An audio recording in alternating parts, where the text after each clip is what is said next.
Salve, salve, bípedes do planeta Terra!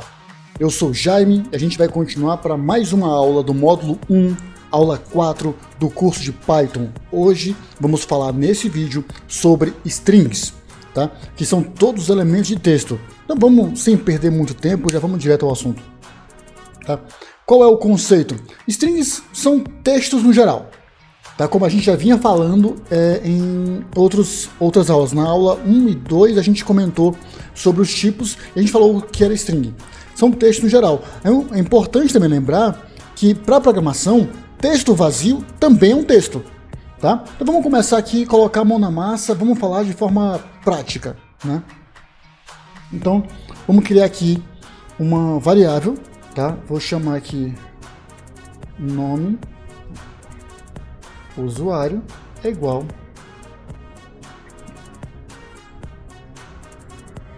Anakin Skywalker. Tá? Isso aqui é uma string. Estou atribuindo a uma variável, nome usuário, tá? O valor da string Anakin Skywalker. Quando a gente fala que string vazia ainda é uma string, é isso aqui. Então vamos ver aqui na tela, ó, print, vamos imprimir na tela o nome do usuário, aqui, e embaixo vamos imprimir, como a gente aprendeu na aula anterior, o type dela de nome usuário. Tá? Faltou ali escrever errado, já está corrigido. E aqui eu mudei o valor, então vou só copiar aqui para baixo para a gente ver como vai ficar o novo valor. Ó, vamos mandar executar. Ó, ambos são strings. Tá? Tá, aqui na verdade ele não atribui. Ah, digitei errado aqui. Pronto, agora sim. Ó, então Anakin Skywalker, o primeiro valor, depois um string vazia, que ainda é uma string. Tá? Ou seja, ainda é um texto. Um texto vazio é um texto, ainda assim, conceitualmente. Então é importante a gente levar isso em consideração em programação, especialmente no Python. Tá? Operações. Vamos lá.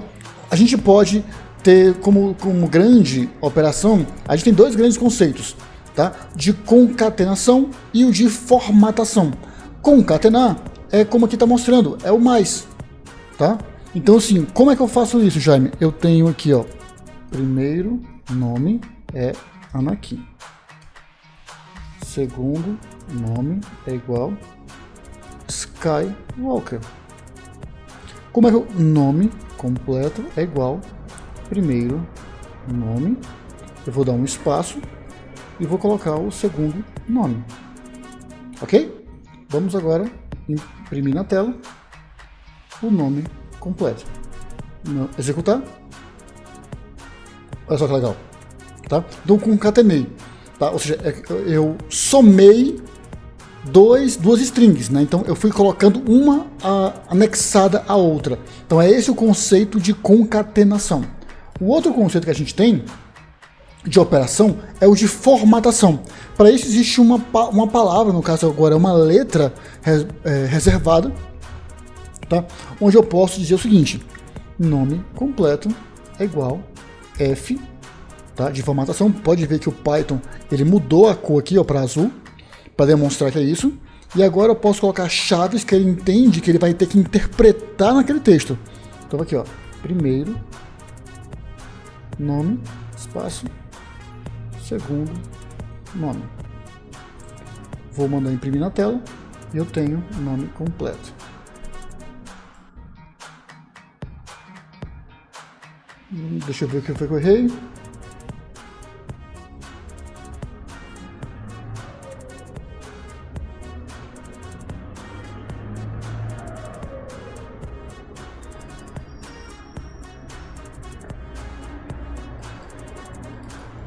Ah, digitei errado, tá?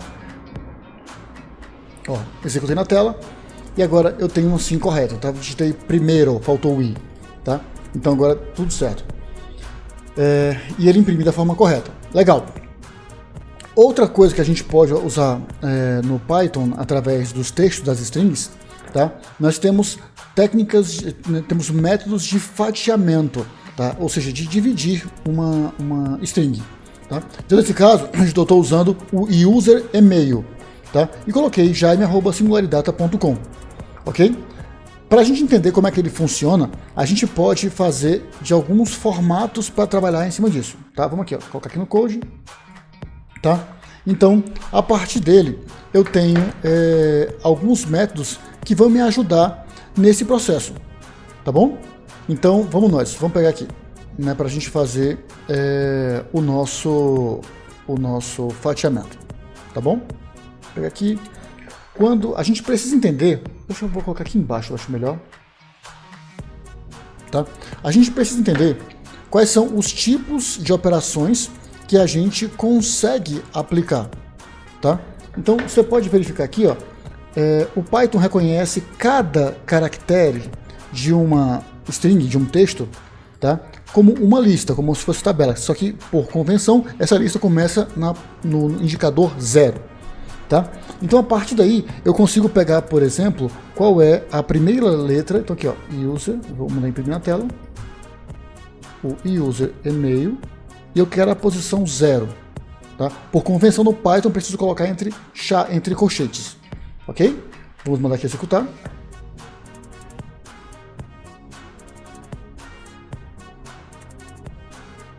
Eu não executei o de cima. Então, executei, o user email, ele atribuiu o valor, e agora, olha só, a primeira letra, a posição 0, eu tenho o J, como aqui está colocando, tá bom? Eu quero saber qual é a posição 12, letra A, tá? Então, esse aqui é o método de fatiamento, o slice, né? É só o fatiamento, estou pegando uma fatia, um pedaço do meu texto, tá? Eu também posso fazer outros formatos, dentre eles eu posso ter o fatiamento fixo, tá? E dentre os tipos de fatiamentos fixos, por exemplo, eu posso escolher, como a gente está falando, né, pegar aqui a 12ª letra, né, ou seja, no caso a 13ª, né, mas a posição, o índice 12, tá? Mas eu também posso ir ao contrário, se eu quiser saber a última letra, então eu vou fazer negativo, tá? Então -1. Ó, eu tenho a letra M, como está aqui. Eu quero a penúltima. Vai ter que ser a letra O. Ó, então ele funciona, tá? Outra coisa que eu posso fazer é o fatiamento por intervalo. Então, digamos que eu quero pegar o nome aqui, ó, o nome Jaime, tá? Então, eu vou pegar da posição 0 até a posição 5. No Python, ele pega a posição inicial, mas a posição final ele não considera, tá? Ó. E aí eu pego a posição, o nome Jaime, como outro tipo de fatiamento por intervalo, tá? Ou seja, então com isso eu consigo atribuir o número exato. Então vamos nós. Aqui nós temos uma variável, de novo, nome de usuário, só que agora eu vou usar Luke Skywalker, tá? E aí a gente tem métodos nativos que nos ajudam a manipular ele. Nós temos métodos de transformação, nós vamos transformar o texto, como o nome já está falando, tá? Então vamos transformar ele em maiúsculo. Então, uso o print para imprimir na tela, a gente vai verificar. Então eu pego a minha variável com o meu texto, no caso o nome do usuário, e eu dou um upper. E o upper é uppercase. Eu vou transformar tudo em maiúsculo, olha só. Ó, e de repente toda a minha string foi colocada em caps lock, tá? Assim como eu também tenho eu tenho o upper, eu tenho o lower. Então eu atribuí um novo valor, porque aqui não ia fazer diferença, né? Porque já está tudo maiúsculo, tá? Então deixei nome de usuário, por exemplo, e deixei já tudo maiúsculo, Luke Skywalker, tudo junto. Daí agora eu pego o nome de usuário e coloco em minúsculo, porque o nome de usuário é assim que a gente utiliza, para colocar o arroba, por exemplo. Tá? E olha só, ele já converteu em tudo minúsculo. Agora digamos que eu estou pegando o nome mesmo da pessoa, tá? Ou é um texto, é uma primeira frase, tá? E aí nesse caso eu preciso da primeira letra maiúscula, porque é assim que a gente escreve, ok?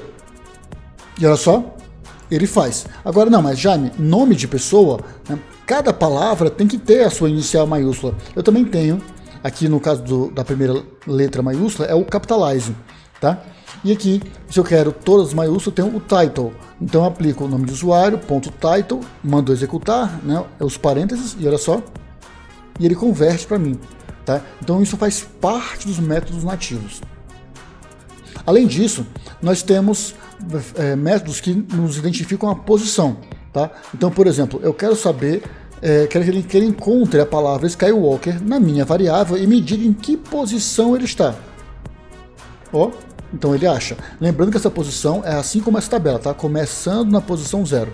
Então o nome de usuário aqui, ó, 0, 1, opa, deixa eu voltar aqui, 0 aqui o L, 1, 2, 3, 4, aí o 5 começou a palavra, tá? Então tá correto a posição 5 que ele me deu de achar.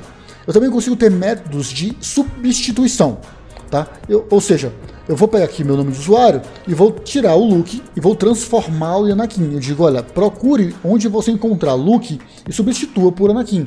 Quando eu mandar imprimir na minha tela, eu tenho Anakin Skywalker, tá? Então ele substituiu. Também temos outros métodos de conversão. Assim como a gente aprendeu na aula passada, né, quando a gente trabalhou com números, a gente conseguia converter inteiros, float, né, os decimais, tá? Números complexos. Aqui também a gente consegue fazer o mesmo cenário. Tá? Então veja, quantidade de robôs eu tenho 2. Eu imprimo na tela o tipo, você vai ter que ver que é um inteiro, um int. Tá? Eu vou e aplico o método string. Então vou substituir essa variável e agora vou atribuir ela um formato de texto. Tá? E eu vou mandar imprimir na minha tela de novo. Olha só, esse primeiro é string, o primeiro é um inteiro e o segundo é uma string. Tá? Então com isso, eu transformei um número em um texto. Isso faz muita diferença. Para você ter ideia, vamos fazer aqui um desafio. Tá? Qual valor você acha que é o resultado da equação abaixo? Número de filmes, eu tenho 6, número de Jedi, 5. Eu vou mandar imprimir na minha tela número de filmes vezes o número de Jedi. Tá? Pensa um pouco. Qual vai ser o resultado? Vai dar um erro? Vai dar 30? Tá? Resultado final. O que vai acontecer? Vamos ver? Olha só. Na prática, o que acontece com o Python? Quando eu mandei multiplicar, ele reconheceu que o 6 é um operador numérico, ele é um inteiro, tá? Mas que esse é um 5. Então o que eu estou falando para ele? Olha só. Multiplique 6 vezes o texto 5. Então ele repetiu 6 vezes o texto 5. Tá? A string 5. Mas Jaime, eu queria realmente multiplicar. Como é que eu posso fazer? Eu converto aqui ao contrário. De string para inteiro. Antes dele executar a operação. E olha só. Agora eu tenho um resultado que eu esperava. O 30. Tá? Então, isso que é bem legal nessa aula. Sempre é uma aula curta, tá vendo? Fácil, prático, para a gente começar a pegar. Tá vendo que estamos subindo um pouco mais o nível. Nós temos novos operadores, novos métodos, tá? E não se preocupe, vamos pegando de pouquinho em pouquinho, a gente vai aumentando o nível e você vai acompanhando com muito calma. Se tiver dúvida, comenta aqui, deixa o like aqui embaixo, faz seu comentário, ativa o sininho que você já receba a notificação das novas aulas. Tá? Sempre tem conteúdo novo. E lembrando sempre que eu deixo este notebook já na descrição do vídeo, tá bom? Então é isso. Até a próxima. Salve, salve.